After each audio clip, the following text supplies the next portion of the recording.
You are in the Temple of the Rants, where I rant about whatever my $15 a month plus patrons want me to rant about. You can get one of these by being one of those. This one's for Reela, who says, rant about your song for Stella the Magic and describe the process of making it. The song has been very influential for me, and I've read your accompanying SoundCloud post, but I'd like to know more about it. So, For Stella the Magic is a track that I made in early 2017, rapping over the ED of the song Stella no Maho. And basically, it just came about as I watched the show. I thought it was pretty good. It's not an incredible show, but it's a fun little slice of life, four girls show about a student club making indie games, just making like doujin games basically. And I like the subject. I thought that the portrayal of the characters as like young artists was really strong. It did a good job of portraying like the anxieties faced by young artists. The questions of like, am I even good enough to be worried, like trying to pursue this? My having like really early skills and like being able to turn out a product, but one that's of such questionable quality that it's like, will I ever truly be great going down this road? And the troubles that people deal with when they're new to the arts. And, I saw in it a lot of not just my own former self, but a lot of the people who I communicate with online, because most of them are young artists. I think my biggest audience appeal is to young artists who are trying to, get them really try to figure out their voice, figure out what they're trying to do with their lives. And so the ending theme I just thought was super fucking cool. It's this what would I describe it as? Like a future-based color pop song. And it had a lot of empty space in it. Like it has just kind of spacey vocals that come in every once in a while. So I thought I could rap over this. Like I wanted to just rap over an instrumental. One did not exist at the time. But because there were so few vocals in the song, I was just like, fuck it. I'll rap right over the song with the vocals intact. And this is kind of what became the concept of emotional anime raps. If you haven't heard, I've made 2 albums worth of emotional anime raps. And this was the track that sort of started it all in terms of having the idea to do more of those. But so the voice that I thought would sound best over this track would be like my Linkin Park, Mike Shinoda, white boy rapper voice. Like ultimately, I try to avoid using that voice because I can't stand to listen to that kind of stuff. I think it sounds really corny for the most part. I'm not the biggest fan of like motivational raps or any of that kind of shit. Like I tend to like darker, grimier, more experimental or wacky kind of raps. And so when I rap, I usually do like goofy voices or just an over-the-top persona. For this, though, it was like I wanted to write a rap addressed to the characters of the show. Like, seeing them as young artists, like what advice would I impart onto them about how to approach, going into the future? And like, I don't usually write from that kind of perspective in my music because I usually use my music to explore my own negative emotions. It's usually more about my gripes, my hang-ups, either problems I have with myself or problems I have with the world, It's rare that I write from a positive perspective or trying to be inspirational because I, especially at the time, did not see myself as an aspirational figure. I saw myself as somebody who was, sort of wasting away in a house, in my room, by myself, not really doing anything that meaningful, like making a living, but not necessarily doing something respectable or that I thought other people should try to do because it just led to madness. It's like if you try to be like me, the end result is not something you should really be chasing after. And you can hear a lot of that in the songs I was doing in 2016, 2017. Bedroom Bedrock, I would have just written like, Gay and Dead. I would have written Paradise by this time, I think. Please don't tell me this is paradise. I've been dreaming something much more nice. If this is all there is, then why fight? Please don't say your end game is my life, So, for me to write something as like motivational and like sort of advice-ish, it was like it can't be about you trying to be like me. It's about you, taking the things that I've done right and making something of yourself out of that. And so I had a few beers so I could get myself into the more feelsy mindset, and wrote this here song all in one go, as I do. The chorus goes, "Young hearts full of art and worry, you don't need to hurry, but you must continue. Do not let the message within you fall on deaf ears. Keep your hands moving till the truth appears." One thing, like a sort of mantra I live by and that I really preach a lot, especially if you've heard the Whirling Dervish, you've heard me talk about this, is that you aren't done until you give up.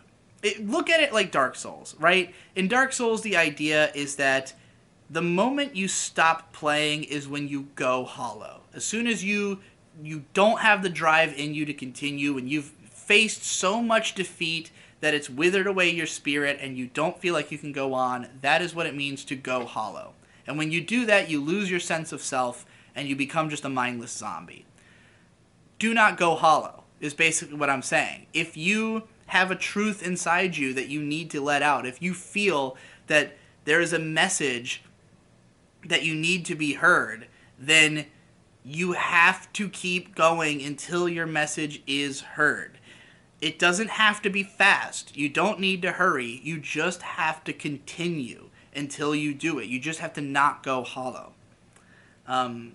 You will not be forgotten. Even if you grow rotten through, you still have a truth to speak to, and those who need you to be proof that they too can still move and make something new. So, I say grow rotten through, I'm referring to myself because I'd written the song Rotten on Bedroom Bedrock about me just becoming a, gross monster living in my room and losing all sense of time and stuff like that. And I'm saying, like, even if that is what you become, there's still something for you to share with the world, to impart onto other people, maybe a sense of solidarity, or even just to tell them a cautionary tale of yourself. There are people out there who need you to be proof to them that they, like you, can continue moving forward. They need to know that the other people who are feeling something similar to them are still going, so that they too can still keep going, rather. This is only the start of something which never ends or gets less hard, yet every part will be worth it in moments when you look back and see how much you've grown into who you are. So yeah, that's a big part of it for me, is like, there's never been less difficulty in continuing to try and grow and challenge myself and, reach new heights. But when I look back and I see how shit I was and how much better I've gotten, I can, like, say, okay, seeing that progress makes me appreciate the effort I've put in and feel like I've, made something of myself.